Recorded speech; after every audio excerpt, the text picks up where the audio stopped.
Hello, this is Rats with Lesson006. This lesson is designed to take Lesson005 to the next level.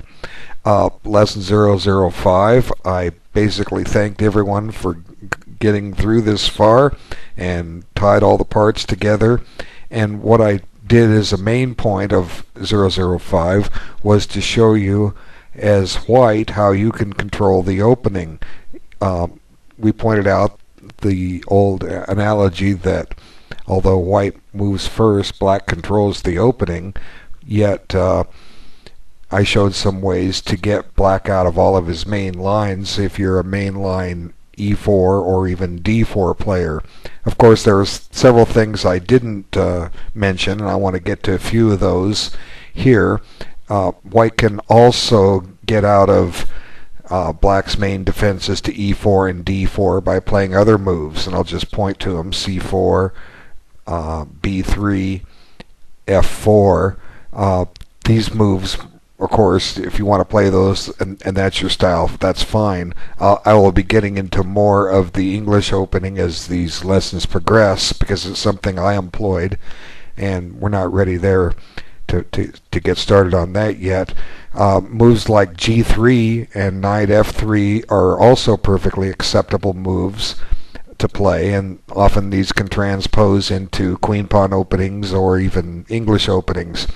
And I had an extreme amount of interest from the people that had seen Lesson 5 about the chess opening for you, where white was bringing his knight out to F3, G3, bishop G2, castles, D3, E4, C3, maybe H3, bishop E3, knight BD2, knight C4. I had a lot of interest in that from a lot of people. And a good thing about it is that it gets all your pieces developed. So I wish everyone luck that's going to try that. Let me know how it turns out for you. Couple other things. Somebody asked me today, as a matter of fact, well, you didn't show anything for black. What do you do as black? And I kind of implied that, but I didn't say it directly. What do you do with black? Well, you play your normal openings. If white plays E4, how do you defend against it? Play that. Same thing with D4, play that. And go into your favorite variations. And if white diverges, well, you've seen some of the ways white can diverge. Maybe he'll play one of those lines and you'll be ready for it. So just play your stuff. I have my own defenses, which I've mentioned, that I play against D4 and D4, and I don't recommend you take them up until I get a chance to explain them. They are great ways to get white out of his main lines. Again, I played against D4, I played the Nimzovich defense, and against D4 I played the Qh4's defense, the Queen's Gambit. So we'll get into more of those later. We're not quite there yet. Also, there was one thing I wanted to show you that I should have taken a little more time on. In the suggested line of the Sicilian defense, I said, play this kind of like the chess opening for you. Just go into a closed variation. And one thing I didn't discuss was how black's going to play against this, because if you use this system against the Sicilian, you're going to run into black employing the plan that I'll show you. I just want to get you a little prepared for it. What I was saying was knight F3. Now you don't know what black's going to play here. He has a lot of lines, but let's just go ahead and look at let's just look at D6 for the fun of it. Okay, what I was saying was go ahead and slow play it. Okay, eventually what's going to happen is, no matter whether black fianchettos this bishop on F8 or whatever, eventually black is going to do some kind of a pawn storm on the queen side. And like I say, if your pawns are up on C3 and D3, you can expect this. And with the bishop on G7, it's focused down on C3 and B2. So you just have to get a little practice playing against this and see what it's like. It's not that bad for white. It's an equal game, as I said, but you've taken black out of all of his main preparations in the Sicilian. And in other lines, where black doesn't play D6, maybe he plays E6, and you're still going into this system. Eventually you can expect some black players to play D5. So against e6, you might want to slow play it a little bit, maybe with d3. That way, if d5, you can play knight d2 and be taking back with the pawn, and then playing c3 and queen c2. And this is kind of like the Philidor's defense with colors reversed. If you need more explanation on that, let me just show you, because it wasn't a line that I suggested you play against the Philidors. I was saying don't play d4. I was saying just play bishop c4. But the main idea, I think, for black goes something like, let's see, they don't take on d4. Let's see, just trying to remember the main line here. Okay, c6 is critical to keep a queen out of here at some point. But if, essentially, I guess white could win a pawn here. I'm not doing this right. But forget that I have it. I just want to show you the setup, even if I don't have the move order correct. Eventually what's going to happen is black's going to put the queen on c7, and the knight from bd2, b7, or b8 goes to d7. So this is kind of what you're doing from the white side, and it's a perfectly solid system for black. Therefore, it's a perfectly solid system for white, and you'll have no trouble playing it. Okay, let's get back here. I have a game which I'm not going to show just quite yet, but we'll talk about a little bit leading up to it to try to, as I explained, to get this to the next level. Okay. When I analyze this game, I'm going to go over one thing that I think is very important, and that's something called candidate moves. If a lot of you haven't seen it, the very first video I put up way back in November when I was first designing these lessons, it's called the promotion video. At first I had it available for download, and then later I put it on YouTube. And I know for a while it wasn't getting many views, and I've got it posted somewhere where it's getting a lot. If you haven't seen it, you need to see it. It's a pretty good video. It explains my thought process on a certain variation, and it'll be very useful for you. To find it, there's several ways. If you go to my chess site, chessblog.com, there's a link for it right there. If you belong to ICC, it's in my finger notes. If you go to the YouTube channel, it's all the way at the bottom, very last one, because it was the first one I uploaded. But essentially what I do in that is I show a position and I say black to play and do the best he can, and I have you stop and start calculating and working it out and then comparing. And it comes down to this one variation where black has three choices. Before that he had a couple other choices, but it comes down to where black had three choices, and what you essentially do is you calculate out how, with best play, how these variations would work, and you finally reach a point where you're not going to look anymore because it'd be fruitless to try to figure out, but you're going to make some kind of an evaluation and say, this is good for black, this is not good for black, or this is great for black, some kind of evaluation. And when you get through all the variations, then you're going to compare them against each other. Now, a computer, a chess engine, it does all this stuff instantly.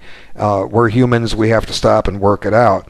But the computer will know just by a point value which one's the best, and it'll steer for that line. We as humans have to make a determination. So essentially, every time you're playing a game, you should be seriously considering alternative moves, and these are also called candidate moves. You don't just look at one move and say, gee, I like that move, let me see this, oh yeah, this looks great, blah blah blah blah, and maybe you're missing even a better move if you just stop and look a little deeper. Okay, so some of this, there were a lot of reasons why we don't do these things. Some of these come back to thinking deficiencies, where we get narrow-minded and focused, and we only want to focus on one move instead of looking at all the possibilities. So by getting in the habit of choosing from candidate moves and finding candidate moves, you'll start seeing a little more and a little better, and a little deeper, and you'll also be preventing things from happening to you that maybe you make a blunder and, oh, I didn't even consider that move, wow. And so you want to be able to expand a little bit and consider alternative moves. And this game I'm going to show you in just a few more minutes. I always had, several times I had a couple of choices, and I'll explain my process because I remember this game very well, why I made my choices and how I made my choices and what I looked at. And I think it will really help you improve your game. Because one thing we have to look at, if you've played the game for a number of years and you've finally reached a certain rating and you're stuck there, and some of you say, yeah, exactly, I'm stuck here, I can't get out, I'm never going to get better. Well, yeah, you are, if we overcome certain patterns in your thinking and get you to expand a little bit, get on that gray matter and look at chess in a whole new way about all the possibilities. So these candidate moves and the way I'm going to talk about them in this game when I show it should help you a lot.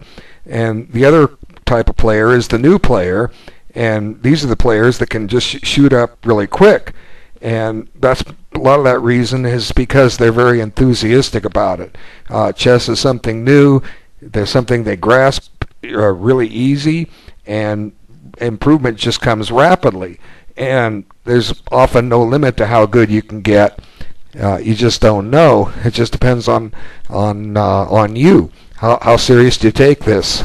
So a lot of this comes back to how much time do you have for chess, and that was the main point that I made in lesson 001. How much time do you have? And I wanted to just slightly go off tangent and let you know a few other resources I have available for you that are all there, and how to find them. Aside from these lessons, I also do 15-minute videos for the Team 45 League over at ICC. I'm a judge for their Game of the Week competition, and last event I was alternating duties with one other player, and then they had me do the entire playoffs. So next year they're going to have me every round. What I started doing in round 3 of the last event was making videos and getting players participating. And at 15 minutes, I can't really dissect a game perfectly.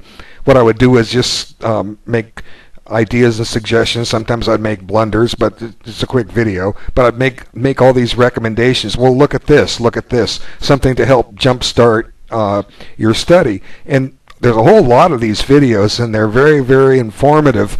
They cover a wide range of openings. They cover a lot of different ideas, from opening play to middle games to endings.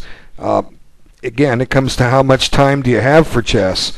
And if you have time to work, and if you like what you're seeing from these lessons as they're coming forward, by all means, go have a look at them. Now, if you belong to ICC, and Team 45 League, you can get to these really easily. But if you don't belong to ICC, you're not going to belong to Team 45 League. Where do you find them? Well, they are in my YouTube channel. That's one way to find them. But to make things even better, what I'm doing is there's a site called chessforums.org, and I've just started posting all the games as they've been played into a thread, and I'll link that thread here in the description of this so you can find it and go right to it. Bookmark it and see them. Now, some of the earlier videos I had some audio difficulty, but not too many. I got a new microphone and everything's fine. But you can look through these, and maybe you'll find your favorite opening in there when we get them all up to dated, and you say, gee, I want to know everything I can about that opening, and boom, play it. And register for the site. It just takes a minute, and a useful bookmark you can make for yourself if you join the site. If you play over a game, there's a thanks button. You push that thanks, and it records that you thank me for it. And I don't care about the thank you, but it's a great bookmark for you because you know you've played over that. You've seen that video, and maybe you want to see it again. Whatever. It's a useful way. But I strongly encourage, if you have time, and you like what you see from what I'm offering, go into that thread and have a look. Now, I've only got a few games in there now. There's a lot to go. I'm working on it. They'll get there. But like I said, none last over 15 minutes, and they're very, very useful. You'll really like them. I'm getting nothing but good reviews on them from the people at ICC when they saw their video. They just thanked me. And there's a lot of practical advice there that haven't had time to yet to cover in these lessons. Eventually I'll get them all here in these lessons, but it's going to be a while. Okay, what else? Let's see. Before I start this game, let's just kind of review what we're going to talk about. Candidate moves. Okay, now let's just cover the definition of candidate move before we go on with this game. A candidate move is a candidate for you to play. You know, you make a vote for a president, you choose among the people on the ballot. Well, the same thing here. You make a move, you're choosing from the options you have. And you're not always going to play the best move. You might play a second or third best move and it's still good. That's for the post-mortem analysis to try to find out more about it. But if you have several candidate moves, you have a better chance of at least analyzing the best move. And then it just depends on how much you see and how deep you can see it, and how your evaluations compare if the move you chose was the best move. Now there's a number of methods for helping you when you play. I'll give one thing that was recommended by one strong player who taught a lot of really strong players, was write the move down before you play it, and then like cover it up with your watch or a coin or whatever, so your opponent can't see that's what you're going to do. Now I've heard pros and cons on this. The pro is, of course, you have a second chance to go and make sure you're not making a blunder. And whoops, you know, if you play the move and then your opponent shows you the refutation, that's kind of embarrassing because you had a chance to double check and make a right move. The con against it is some people have said, well, this just causes you to spend more time on the clock. Well, in a way, that's a good thing, and you want to spend your time on the clock because when you're spending time on the clock, you're seeing more in the position, ideally. And there's another technical rule. You're not supposed to take notes during a game. And technically, by writing a move down, you've taken a note. And if your opponent objects, well, maybe you're going to have to stop. So I don't know what the current rules read on that. You'll have to check on that on your own.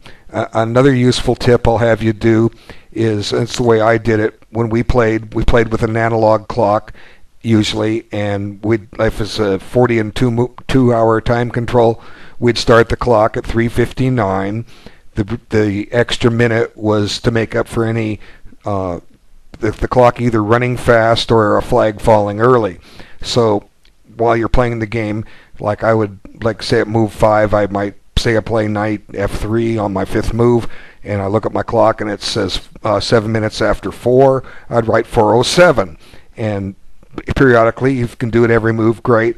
You write down the times of all the moves you're playing. And this can be useful when you go back later and say, gee, I made the worst move of my life and I played it in 1 minute. And now with online chess, all this stuff is done for you. It records the game, it records the time, and I've seen so many bad moves played in 1 second or with the pre-move without even stopping to think. So you want to it's a way of finding out your weakness. One of your weaknesses, if you're moving too fast, you can at least give yourself a little caution and slow down. So I wanted to kind of cover that a little bit as a possibility. Okay, let's get this game played out. As noted, I named my opponent Underrated, and his rating was 1995, and my rating at the time, according to the score sheet, says 1976. And this was played about 31 years ago in 1981 when I was making my rapid assault on the master title, and I had fallen down under 2,000, but my rating unpublished was probably at this time over 2,100, and so was my opponent's. We were both kind of matching each other, getting good results. We were winning games against strong players and drawing games against strong players and doing quite well in events. And this was our first encounter. I think we only played a couple times after this, and those games were draws, so I guess I was lucky I got him this time. And he didn't stay with the game much after. I'm not sure if he ever became a master. If he did, he didn't hold it, but he definitely had the talent. And let's go ahead and run through this game a few moves and see what happens. Okay, so far we're playing like grandmasters. So far, so book. And I'm not sure. of all the analysis of this. He plays an offshoot line of the Ruy Lopez defense. Okay, b5, which pretty much forces this. And now he plays bishop c5. And bishop c5 is playable in this opening either on the third or fourth move as well. White has to really be prepared for it. There's some very, very interesting lines which are beyond the scope of this lesson. But let's see how it goes. Okay, c3. Okay, d6. Now, d4. Now, might have been premature to play that. Let's just talk about candidate moves for a moment. It is a general rule in the Ruy Lopez. White will play that at some point, but usually he doesn't tempo the bishop on c5. But what other moves does White have? Let's consider some candidate moves. I could castle. That'd be fine. That's probably there's. A4 might be a candidate move, and I have something to say about H3. It may or may not be a candidate move, but these are some of the choices I have. But D4 should be fine. It provides a tempo on the bishop, and black has to deal with that. Okay, so he took and I took. Now he's got to deal with it. Now, I'm not going to be too concerned with his candidate moves. We're going to be more concerned with the whites. Okay, so bishop b6, keeping the pressure on d4. Now let's consider candidate moves again. Okay, white's undeveloped totally on the queen side. Everything is sitting at home. So knight c3 could be a candidate move. Okay, knight c3, bishop g5 maybe. It attacks the queen, see what black does. Step into a pin, I don't know. f6, taking away a good square from the knight. So bishop g5 might be a good candidate move. Certainly nothing should be wrong with castling. That's probably a good candidate move. And I'm not going to evaluate everything out. I just kind of want to point out what a candidate move is, it could be, and explain a reason for it. Because if we sit and analyze everything out, you're going to get lost. I want to show you ideas. And I think this is the position I said I played that. And there it is. I played H3, and I was talking about these Team 45 leagues. I saw this move being played in so many games when it was unnecessary. Like, what are you doing? Are you afraid of this pin?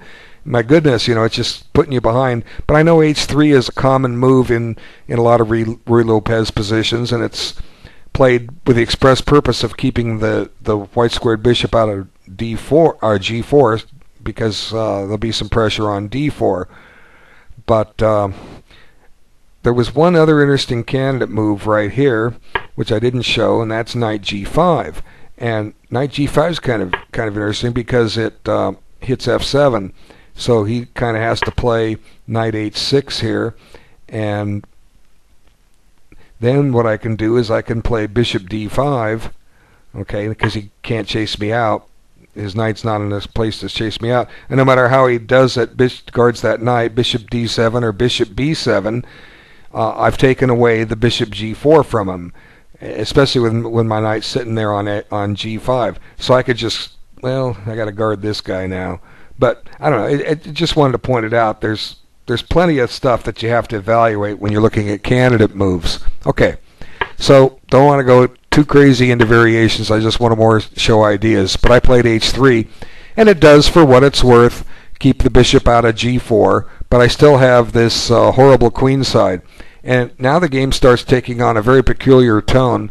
Black plays some rather strange chess, so to speak, and I have to stop and refute it. Okay, he plays h6, so now he's returned the favor. But actually he's got a plan here, which you'll see in a moment. Okay, I castle. And, well, before we look at castle, what are my candidate moves? Well, I guess knight c3, bishop e3 just helps secure d4, bishop f4, maybe even a4. Okay, pawn a4, bishop f4, bishop e3, knight c3. So I had a number of candidate moves, but castling is fine because that's something you're going to do anyway. So we can consider candidate moves getting that queen side developed soon enough. Okay, and as I said, he played a very offbeat line, he plays g5, which just almost seems suicidal in some respects. He's not developed either. My queen side's not developed. He's got a little bit of both, king and queen side not developed. His king is still in the center of the board. So how do I handle this? Well, I got a lot of candidate moves again. We've already shown what some of them could be. I guess I'm down to knight c3 just to get the guy out, and bishop e3 to get that guy out, and a4 could be a candidate move. Rook e1, putting the rook on the file of the kings, maybe getting some ideas of e5, which would have to consider. These are all ideas that we could try. Okay, so what do? I play a4. Okay, now he goes ahead with g4. He says, I'm going to park a bishop on g4. I want that pin. Okay, fine. So candidate moves, what do? Okay, we can take on g4. We can move the knight. What else can we do? That's two ways to get rid of the threat, because he's going to play pawn takes knight if we don't. And I guess maybe we could play bishop d5 here and attack his knight there. But I came up with a different move, and the logic on it is sound. Okay, a takes b5.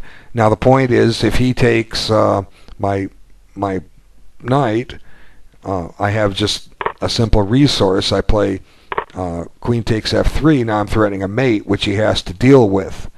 Okay, and how is he going to do that? Well, he can do it, but I'm going to get my piece back, and I'm going to be up at probably 2 pawns as a result of this. Well, I guess maybe he can get back in d4, but I'm going to win a pawn, so I can get away with I can get away with a takes b5, and so he comes up with another strange move, knight e7. And now, before we get into candidate moves, I'll explain my line of thinking here. I didn't really go into great detail on how this game progresses, but I do have to deal with my knight, so this candidate move is kind of easy. I either have to move the knight or take the pawn, so I believe I took the pawn here. Yep, okay. And then he takes back. And this is where the game starts taking on a lot of higher level thinking, and you don't always have to calculate everything out. You just have to get a feel for what the position calls for. Okay, let's look at tempi for a moment. White needs to develop 4 guys. So there they are. Okay, black needs to develop 1, 2. His king will go with it. 3, 4. Okay, so development is about even. Okay, so material, I'm a pawn ahead. See, you see the count? I have 37, he has 36. Well, I can go take another pawn if I want. It's right there for the taking. I can take it with the pawn, have a rook behind it, or I can take it with the rook. But I rejected both of those moves under the simple principle that development is worth more. And this candidate move choice is totally founded upon getting your pieces out, because that's something I do know. If your pieces are out, you have a chance to get somewhere. And it forces black to develop, because if black doesn't develop, black's going to get stewed here real quick, because the position will open up and his king is caught in the center. So I can afford at this moment to not stop and grab pawns. Why give him a chance to catch up in development and maybe get some kind of an attack going, because he may have some potential here. If he gets his king's knight into play, the rook can slide over to g8. The knight on e7 can go to g6 and h4. Black has some possibilities here. I'm not saying I don't have resources, but every time I stop and collect a pawn, I'm putting him that much closer to his goal. So I don't even bother calculating how I'm going to play this 2 pawns up. I just develop. Boom, knight c3. Now if he takes this pawn, I can, after I trade rooks, I can win the pawn again, but let's see what happens. Okay, so he takes. Now I solved the problem of my undeveloped queen rook. That's kind of obvious. Really don't need to look at a lot of candidate moves there. The only other choice was to put the rook on b1, and that just seems foolish. Okay, so now let's reevaluate development. His queen is now developed. Okay, it's got some pressure on e4, but I just need to move my queen and my bishop, and they're complete. So I still have 2 tempi to go, and so does he. So development is still about even, but I have a chance to collect 1 pawn. Now, I could have been 2 pawns ahead, but I guess if I take it, then he can grab this, but then I get this open file. Well, I just ignored it. I don't want the pawn. I put my queen into play. I got the queen developed. Now I've got a threat. I'm going to take the pawn with check. So what's he going to do? He can't stop and develop now. I develop with tempo. So queen d3 is a strong move. I don't just necessarily grab the pawn and worry about analyzing queen takes e4 and rook e1. I just develop and with tempo. So the candidate move queen d3 was easy to accept and choose simply for that reason. Now black can hold on to his pawn. I could have been 2 pawns up. I could have been a pawn up. Now I'm no pawns up. But look how the position's changed. I have 1 piece yet to develop, simply because I stopped taking pawns. Now do I get to develop this move? Not yet. Okay, I'm threatening to open up the center. Okay, he's got to be careful here. He can't just easily develop. So he needs to find some moves. So he counterattacked my knight, but then I just return the favor and attack his bishop. Now that's kind of an easy candidate move to see because I have to deal with a knight. I don't really have any tactic. Okay, so now bishop c7. Okay, now we're back to where we were.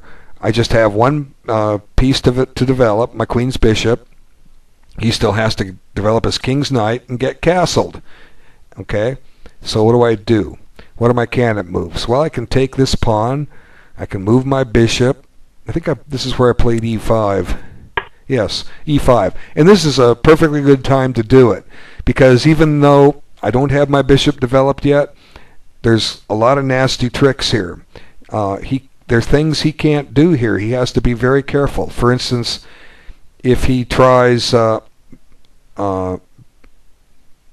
bishop takes f3, and I just want to show you this. I have some tactical shots. You know, I'm on f7, then I'm on his 2 pieces, and he's going to get in a bad way here real quick.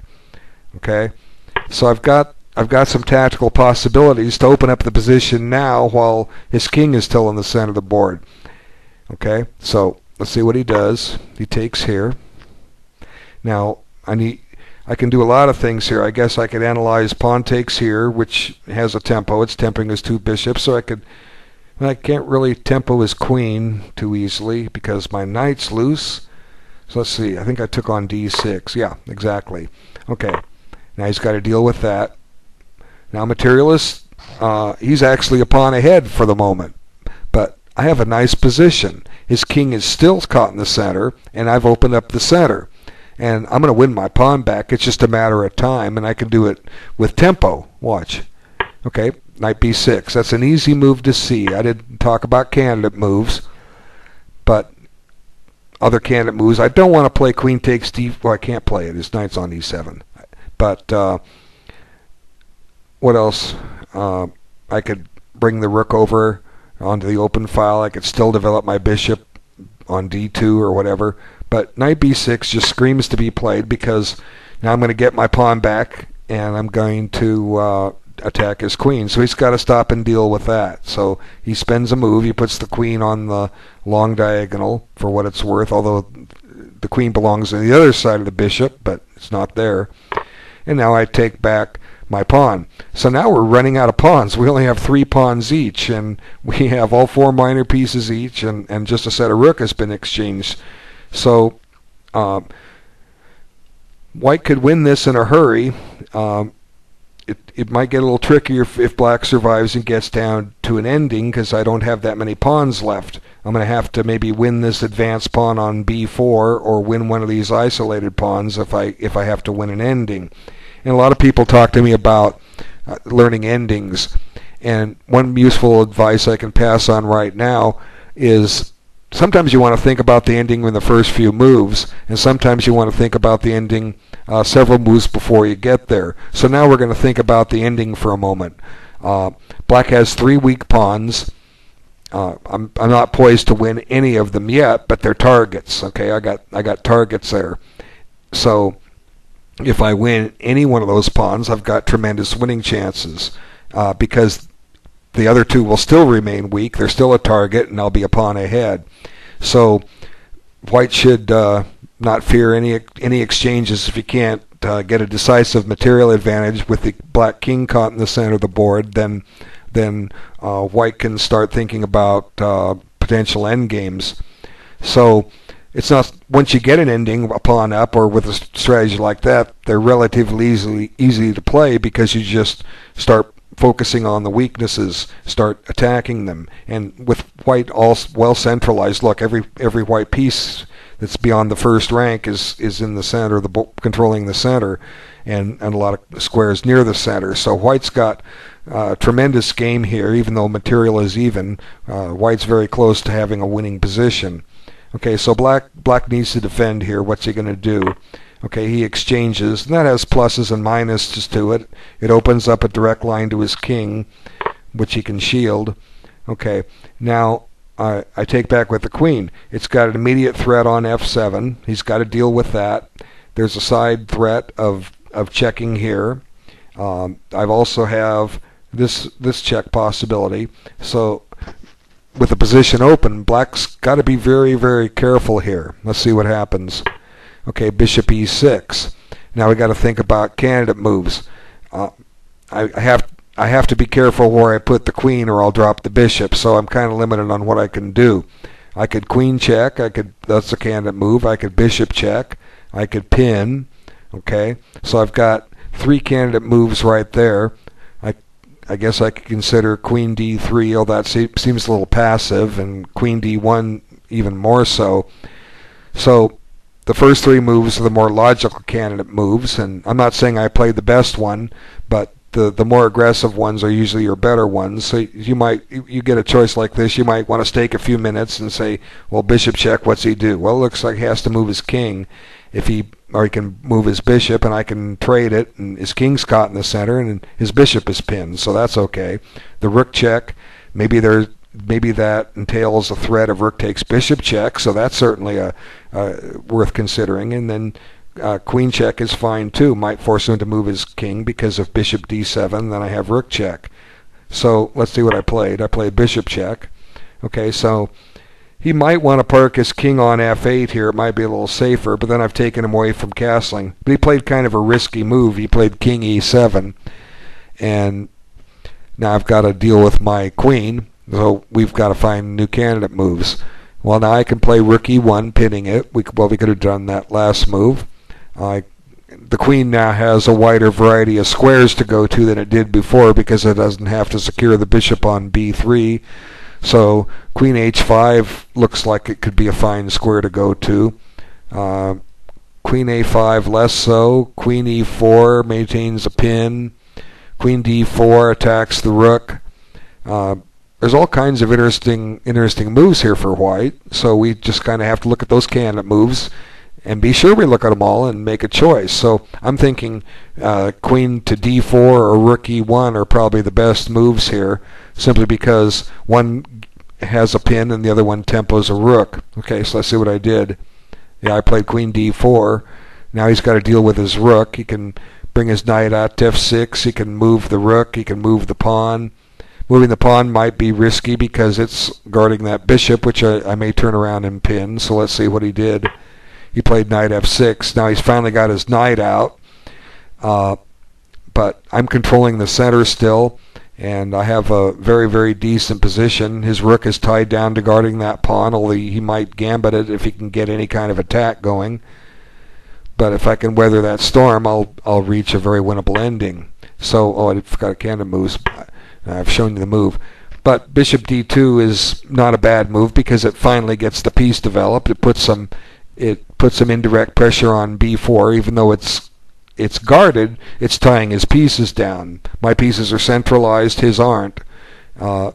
It kind of restricts him from where he might want to go with his pieces. So bishop d2, and how does he handle it?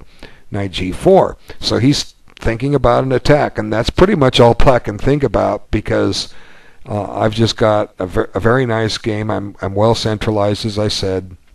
Now we've got to find a move here. Well, once again, Rook E1 is screaming to be played. It pins that bishop. I could play Knight H4. Just seems a little loose. I need to keep an eye on H2 if I can. The queen's fine on D4. I'm thinking I probably played Rook E1. Yep, that's what I played. Okay, so I think this is where he blundered the game away. No, not yet. Okay, Rook G8. So now once again I've got to find some candidate moves. I can't take on H6 yet. He's got it guarded, but it's time to get something else in play here. All my pieces are in play. How do I improve their position? Well, once again I can play, as I said, I can play Knight H4 with the idea of check, and the bishop is pinned, and then I can take and win on B4. So Knight H4 is a candidate move. What else? I can play, now since that bishop is pinned, I can drop the bishop back to B3 and start working on it. Let's see. So let's go ahead and see what I played. Yeah, I played bishop B3. That's what I thought. Thought there was just not that many candidate moves here. And yeah, this is the point where he blunders the game away. He plays Knight H2.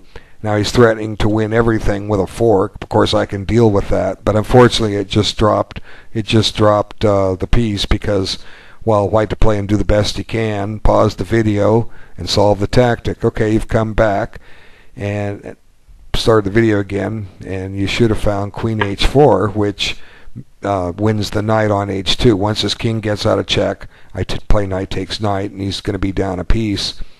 But let's just see what else. What did Black have here? Does he have anything? Obviously, can't play knight H2.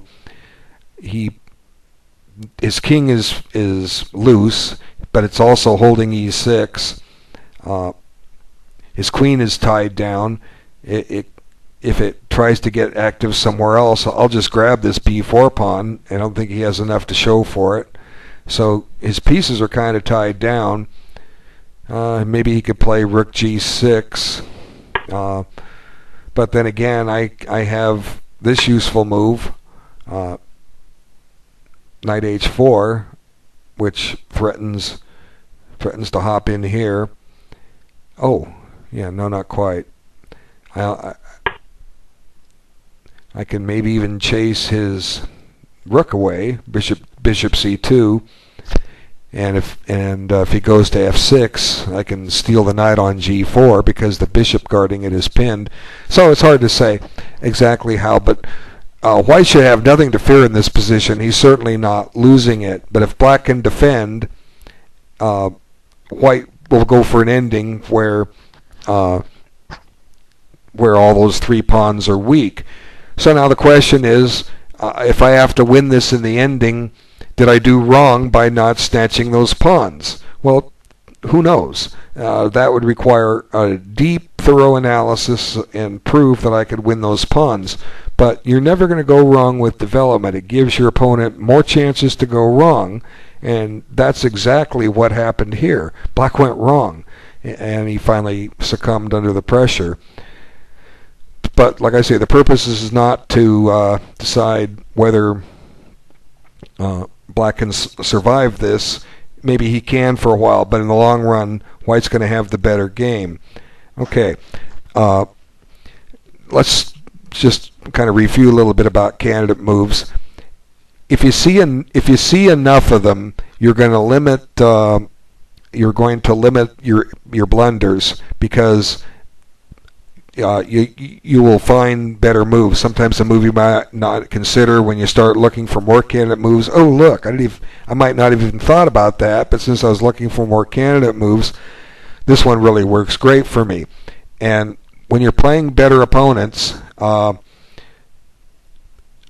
going to have to keep playing good moves because they're going to make fewer errors than you. And when you let them back in, they're back in. Okay. I kind of want to get off the possibilities here. White still has all the endgame chances here if we get into an ending because the black pawns are weak. Let's talk about one more thing here. Okay, I was playing for the win here and I got it. Okay, but what if I was playing for a draw here? Well, I can probably offer a draw at any time, and he would happily take it. But we don't always want that. But he's just as good as I. This was our first encounter. He was doing great on his own. I was doing great on my own. We were both aware that each other were good players, and he certainly played a creative game here with interesting ideas, even if risky as they were. Until he blundered, he still had even material. But what do? Do you play for the win or do you play for the draw against a better player? Let's assuming I wasn't on the rise and I know he is. What am I happy with? Well, naturally we're happiest with a win, but sometimes you have to play for a draw if the position entails too much risk. And this is something that you have to kind of figure out on your own. What are the risks of loss? Certainly, White's not any risk of losing this game unless he just downright blunders, like hangs a piece accidentally, touch move, or something that messes him up. So White can afford to keep playing a position like this. Black's the one that's going to be offering a draw if anyone is, hoping that his reputation or his rating will score that for him. But let's kind of think a little bit about it. If you don't really have winning chances, or say your flag is hanging, in other words, you're short on time, you might want to take a draw just to avoid losing. Because one thing it's going to do, if you're playing a higher rated player and you draw him, chances are next round you're going to get another higher rated player. And that's what you want. Like I say, you want to be playing better players because you're going to learn from them and you're going to see how they play, and in turn you'll be able to take their knowledge and absorb it as yours. So sometimes you should play for a draw for these reasons. I'm not saying just run out and shake hands. Try to win, but you have to at some point find a point where do I play for a win, or is the risk of loss too much? And we'll get into that in a future lesson real soon. The fine point between playing for a win where it entails the risk of losing. I want to cover that, but it's beyond the scope of this now. I'll comment, since we have a lot of league players watching these games.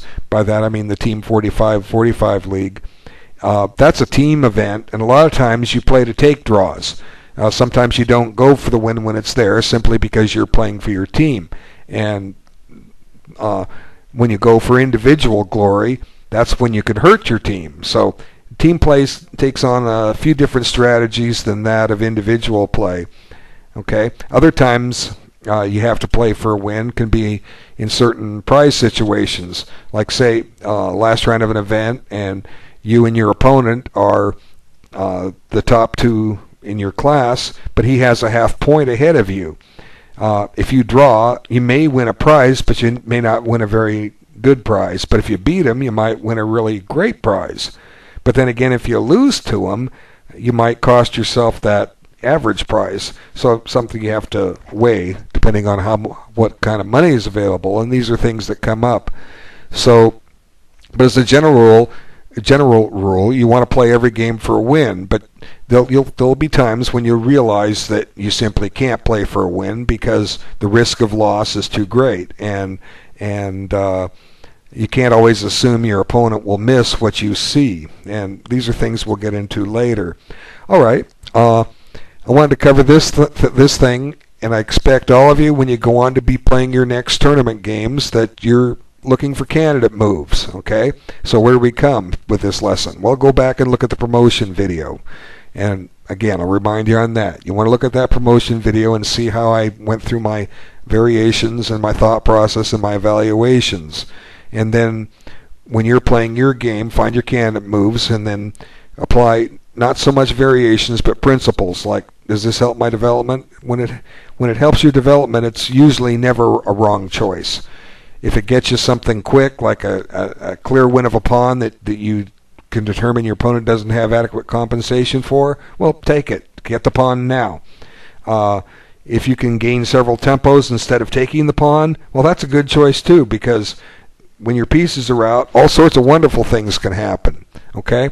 So be thinking of your candidate moves and practice evaluating him when you're in your game, considering if I go here, he does that, okay, and then compare that with the next variation, and which one do you think offers you the best winning chances? And that's the one that you want to take. If again, you have to weigh that against what does a loss do to you. Maybe sometimes it's better to play a safer choice and keep winning chances alive for something else. Okay, I think that just about covers it. I want to thank everyone for following all my lessons, especially this one. I hope that I've delivered on what I've said, that this one takes it to the next level. I'll start beginning preparation for Lesson 007. Oh, one other side note in closing. One thing about promotion video, that was made back in November, and I've since changed things as to how this whole program would work. At one time I was going to charge you for these, and I've decided not to. They're all free, so ignore that. And I was intending to have a live a lecture answering questions and so forth, and I've abandoned that. It's much better just to have all these on video and we all look at them on our own time. And there may be more changes as we go. I was originally going to do these once a week. Now I'm about a week ahead, and that's a good thing, even if you don't follow them that way. It's kind of like when you go grocery shopping, you buy, say, a month worth of groceries. Well, as long as that month is still on the calendar, there's groceries in the refrigerator and in the cupboard, so you're never going to starve. And even if you're 2 or 3 lessons behind where we're at, they're always going to be there. It's you eager beavers that are asking for them a little quicker that are starving, because you've seen them all and there's no video coming, and come on, our rats, I want a video. Well, here they're coming. I'm going to get them out, because again, we don't know. Some people are going to come into this program months from now, and they're going to have to start back on Lesson 1. And I know for a fact a lot of people have just stepped in the last several days that have just seen Lesson 1 and haven't gotten into Lesson 2 yet. So again, it's all self-paced, and since I abandoned the weekly lecture to answer questions, I'll just take questions direct. I'll answer them in the video or by email or however they're addressed. I'll get them all answered. If there's anything you want to know, let me know. I'll find a way to get you the answer and get it to everybody else. Okay, now I got it covered. Thank everybody for your time. I really, really appreciate you paying attention, and I want each and every one of you that are following these lessons to be better than I am. I guess a lot of players don't want that. They want to be top dog. Well, what am I top dog of? Maybe my whole club, which I don't go to anymore. I think I'd be happy if everybody at my club got better than me, because guess what? That's going to make me become as a chess player. It's going to make me a better player. I still want to get better too. Maybe someday I will. Maybe someday I'll go try for an FM title. I certainly have a shot at it, but I'm not ready to go there now. I'm having fun with this. All right. Last goodbye. Thanks again for your time. See you soon.